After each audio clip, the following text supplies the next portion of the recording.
18 साल इंग्लैंड में गुजारने के बाद जब पाकिस्तानी घर आया तो 2 हफ्ते के बाद उसको दुनिया से रुखसत होना पड़ा। कहानी आपको सुनाने जा रहा हूँ, बहुत ही गमज़दा और इबरतनाक कहानी है। इसको सुनकर अपने ज़हन में बिठा लीजिएगा, वीडियो को शेयर भी कीजिएगा ताकि जो परदेश में ज़िंदगी गुजार रहे हैं उनके लिए एक बहुत बड़ा मैसेज है, किसी का भला हो जाएगा। 1988 में आरफ नामी शख्स जो कि इंग्लैंड गया डंकी लगाकर, और 1988 से 2006 तक का सफ़र उसने कैसे किया, किन मुश्किलात का सामना किया, किन चीज़ों से, किन खुशियों से, किन रिश्तों से वो महरूम हुआ, वो आपको बताने जा रहा हूँ। 1988 में इसके पास है एक 3 मरले का घर और एक जनरल स्टोर था, लेकिन वो इस जिंदगी से मुतमईन नहीं था। बीवी से अक्सर बातें कहता रहता कि मैं ज़्यादा से ज़्यादा पैसे कमाना चाहता हूँ, एक अच्छा घर बनाना चाहता हूँ, और बीवी हर बार उसको समझा देती। लेकिन एक दिन ऐसा है कि वो जनरल स्टोर सेल करके इंग्लैंड जाने का फैसला किया। बीवी ने उसको एक बार फिर कहा कि कोई जाने की ज़रूरत नहीं है, हमारी ज़िंदगी इधर बेहतर है, हमारी एक अच्छी फैमिली है। उस वक्त आरफ के पास एक 8 साला फरहान लड़का था, एक 4 साला सायरा नामी बच्ची थी और एक नन्हा मेहरान बच्चा था जो कि अभी तक बोलना भी नहीं सीखा था, माँ की गोद में था। और उसने फैसला किया कि मैं जाऊंगा। चुनाचे बीवी की ना मानते हुए वो चला गया, उसने जाने का फैसला किया और वो 1988 में चला गया इंग्लैंड। इनलीगल तरीके से जाने वाले इंसानों को बहुत ज़्यादा उधर मुश्किलात जो है ना आन पड़ती हैं। उनको छोटे मोटे काम करना पड़ते हैं, किचन में काम कर लिया, किसी के घर में बैतुल खुला वगैरह की कोई मजदूरी कर ली, इस तरह की उनको मजदूरी मिलती है। 18 घंटे ड्यूटी करके उसको मुआवजा इतना मिलता था, जो कि लीगल 8 घंटे ड्यूटी करके पैसे कमाता था उसको 18 घंटे का उतना मुआवजा मिलता था। काफ़ी चीज़ों से वो महरूम रहा, घर में जितनी खुशियां थी, जितने रिश्ते थे, एक काफ़ी चीज़ों से वो महरूम था। लेकिन उसने सोचा, उसके ज़हन में गोल था कि मैंने कमाई करनी है, ज़्यादा से ज़्यादा पैसा कमाना है और फिर पाकिस्तान जाना है। 10 साल बाद 1998 में उसने एक 10 मरला कोठी पाकिस्तान में एक तैयार कर ली।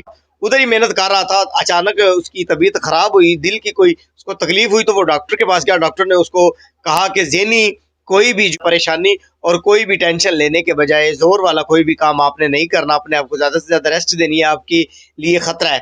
लेकिन उसने उस डॉक्टर की हदायत को इग्नोर करते हुए अपनी मेहनत को जारी रखा और अपना गोल हासिल करने की तलाश में वो मेहनत करता रहा। 2002 में सायरा और फरहान उनके रिश्ते तय पा गए एक ही घर में, और 2004 में उनकी शादी भी हो गई। वो उनकी शादी में भी शिरकत ना कर सका। 2005 में जब वो दादा बना, अपनी फैमिली की उन खुशियों में भी शामिल ना हो सका। जब उसको पता चला कि मैं दादा बन चुका हूँ, तो खुशी के आंसू और दिल में एक हसरत लिए वो उधर ही खुश होता रहा और रोता रहा। उसके जो इर्द गिर्द के दोस्त थे वो भी उसको कहते थे कि अब काफी टाइम हो चुका है, आपको एक दफा पाकिस्तान जाना चाहिए। तो उसने कहा जल्दी जाऊंगा, थोड़ा वक्त और। भी बात होती अक्सर तो बीवी भी कहती है अब बड़ा कुछ हो चुका है, तुम ऐसा करो आ जाओ, अल्लाह का शुक्र है हमारे पास बहुत कुछ है, तुम आ जाओ। तो उसने कहा नहीं, थोड़ी देर और। थोड़ी देर और के नाम से उसने इतना वक्त गुजार दिया कि उसको पता ही नहीं चला। उसने उधर इंग्लैंड गवर्नमेंट को असाइलम जमा करवाया था ताकि मुझे इधर की नेशनैलिटी मिल जाए, जिससे मैं कानूनी तरीके से पाकिस्तान जा सकूं और फिर पाकिस्तान से आ सकूं।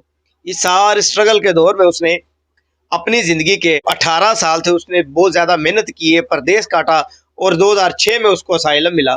उस दिन वो बहुत ज़्यादा खुश था कि वो अपनी फैमिली से मिलेगा, अपने बच्चों के पास जाएगा और कानूनी तरीके से जाएगा। उसकी झोली में बहुत ज़्यादा खुशियाँ थी। वो खुशियाँ थी कि मैंने जो 18 साल मेहनत की उसका फल मुझे आज मिला है। सफ़र तय किया और पाकिस्तान पहुँच गया एयरपोर्ट। पाकिस्तान एयरपोर्ट पहुँचने पर उसके जो बड़ा बेटा है फरहान, उसने और उसकी दूसरी फैमिली ने उसको रिसीव किया। वो घर गया, ऐसी खुशी अपनी ज़िंदगी में दिन गुजारने लगा।